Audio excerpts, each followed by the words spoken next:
আমার খামারে বিগত কিছুদিন যাবৎ সবকিছুই ঠিকঠাক চলতেছিল। কিন্তু আজকে হঠাৎ দুপুর পরে আরকি বিকালবেলা দেখতেছি এই মুরগিটা এখানে বসে পড়ে আছে। এইটা হচ্ছে আমার খামারের সবচেয়ে সুন্দর মুরগি। এর নামও সুন্দরী। তো এই সুন্দরী এইখানে কোনায় দেখছিলেন ডিম নিয়ে বসে আছে। তো সব মুরগির কুচা ছুটাই দিছি। শুধু এই সুন্দরীর কুচা ছুটাইনি। আর আমার আরেকটা আছে হচ্ছে ময়না। ওই ময়নার কুচাটা ছুটাইনি। এরা নিচে বসেছিল।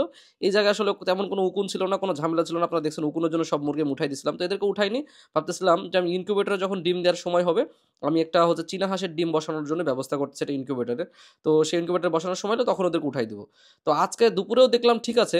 কিন্তু বিকাল বেলায় দেখলাম হুট করে এরকমভাবে পড়ে আছে এক জায়গায়। আমি খেয়ালও করিনি। আমি ভাবতেছিলাম মনে হয় ওরা সাইডে এমনি শুয়ে আছে। পরে দেখতেছি না, এরকমভাবে মরে একদম সিটকে লেগে গেছে এবং মুখটা চোখ কালো হয়ে গেছে, ভেতরের মাংস-টাংস কালো হয়ে গেছে।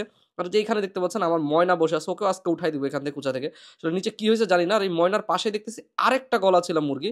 ওই সেম একই অবস্থা। ও পড়ে আছে, কখন মরে গেছে তা বলতে পারব না। কি হইছে আমি তাও বুঝতেছি না। বাকি সব মুরগি আমার সাইডে দেখেন চঞ্চল, সব খাবার-দাবার ঠিক আছে।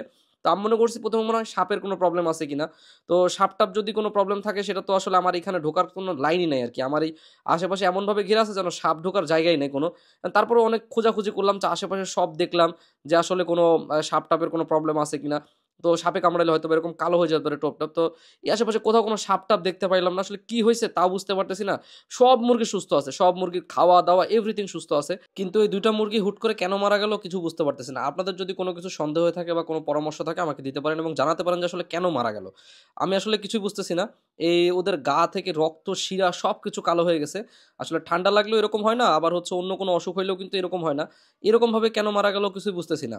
আর আমার এই সাদা মুরগিটা ছিল হচ্ছে খামারের সবচেয়ে ওজনওয়ালা মুরগি। এর ওজন সবচেয়ে বেশি ছিল।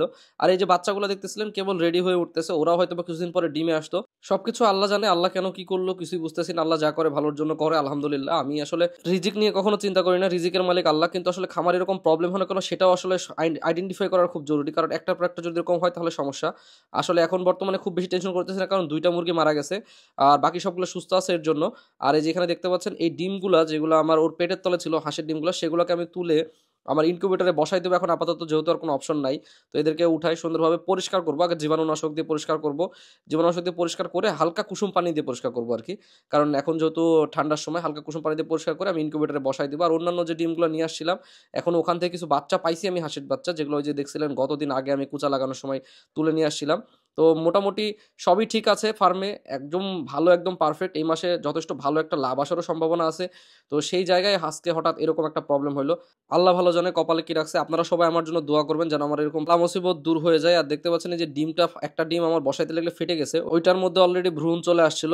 সবাই একটু কমেন্ট করবেন, আমার জন্য দোয়া করবেন। এরপরে আবার দেখতেছি আমার যে লেয়ার মুরগির বাচ্চাগুলো ছিল ওইটার মধ্যে একটার অলরেডি সেম প্রবলেম আবার দেখা দিছে। এর শিরা পর্যন্ত দেখতে পাচ্ছেন কালো হয়ে গেছে। মুখ চোখ-টোখ সব কালো হয়ে গেছে। এটার যদি কোনো ট্রিটমেন্ট আপনাদের জানা থাকে বা এটা কি অসুখ সেটা যদি জানা থাকে অবশ্যই একটু কমেন্ট করে জানাবেন। আমি তো এখন একটু টেনশনে পড়ে গেছি। কারণ হচ্ছে আমার ২ টা মুরগি তো মারা গেছে সেটা বিষয় না। কিন্তু সবার যদি এরকম একের পর এক প্রবলেম হয় তাহলে তো সমস্যা। তো আমার জন্য দোয়া রাখবেন। সবাই একটু পরামর্শ দিবেন। আমি মোহাম্মদ ইনজামুল হক টিপু বিদায় নিচ্ছি। ধন্যবাদ। আসসালামু আলাইকুম।